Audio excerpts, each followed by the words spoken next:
How exciting is it when you sign a new client? But how frustrating is it when you realize that you can't dig into the work because you're missing a critical signature or an important piece of information? Today on Free Mama TV, we're walking through your new client onboarding process so that you can start new projects on the right foot. Plus, at the end of this video, I'll tell you how to get your hands on an amazing resource to make sure you have everything you need to start and run a successful freelancing business. So make sure you stick around for that.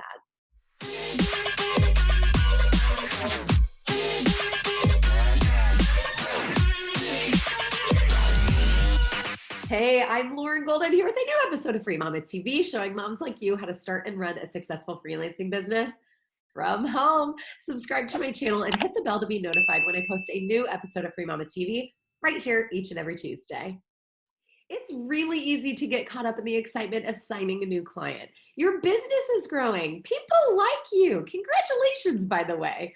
But when you sit down to do the work, it is no fun to realize you're missing things you need. Maybe you forgot to ask for a login or password, or you suddenly realized that the client didn't attach the signed contract to the email with the subject signed contract attached. There's a lot of stuff that goes into kicking off a new project, and it's important for you to create a formal onboarding process. Now, don't worry, onboarding is just a fancy word for all the stuff you need to get started on a project.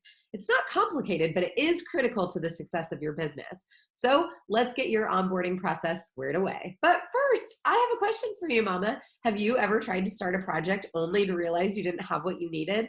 Tell me about it all in the comments below. Okay, now it's time to create your client onboarding process.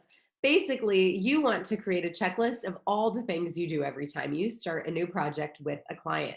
Usually, you'll start off a new project by gathering some basic information.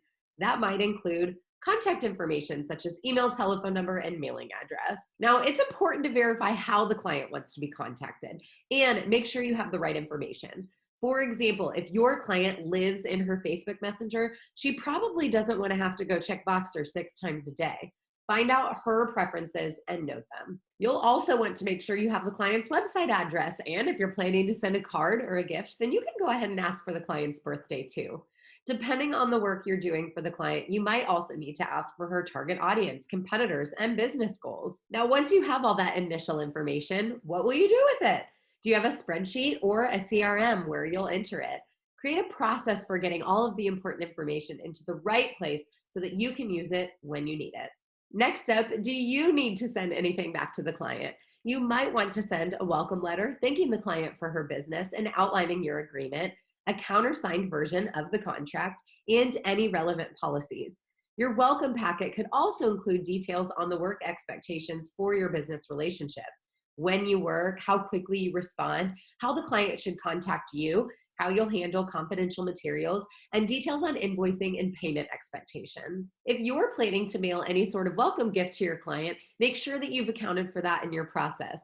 Again, you'll need that mailing address, and you'll want a way to track that you've checked off sending the gift. And, of course, part of your onboarding process will likely be some sort of kickoff call. It's important to figure out the process for the kickoff call itself and to create an agenda so that you can be sure you cover everything that needs to be done. For example, that initial call might be where you set up your communication processes, determine a time for your weekly or monthly calls, establish initial goals, and set overall expectations. If you're coming in to do a single specific project, you might have a list of questions you need to go through to get all the information you need. If you're going to be working with the client long-term, be sure to take notes throughout the engagement and continually update your onboarding process to reflect what you've learned for each new client. The best advice I can give you is to sit down as if you're going to start the work and think of everything you'll need. Then you'll know what information to ask for. For example, let's say you're going to be managing a client's inbox and calendar. Right away, you know you'll need access to those. So you'll need usernames and passwords.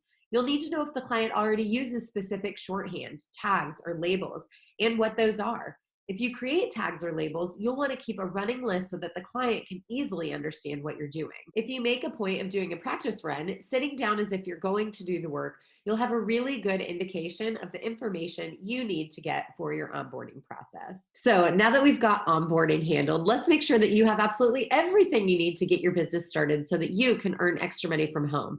I want to give you my very own client onboarding process for free. And all you have to do is connect with me on Instagram and send me a DM asking for my awesome onboarding checklist. and it's yours. You can find my handle down below this video. Also, if you want to join a community of mamas just like you, I have a Facebook group where thousands of mamas come together for support and action-taking tips and motivation. If you liked this video, please let me know by liking it below, subscribe, and share it with your fellow mamas. And comment below with hashtag I am a free mama if you are excited about onboarding your clients the right way and getting paid for working from home as a free mama. So now that we've gotten on board, oh, sorry, my phone's going off. Started on your onboarding process. To check box or sick. That seems like a weird thing to say. Hello.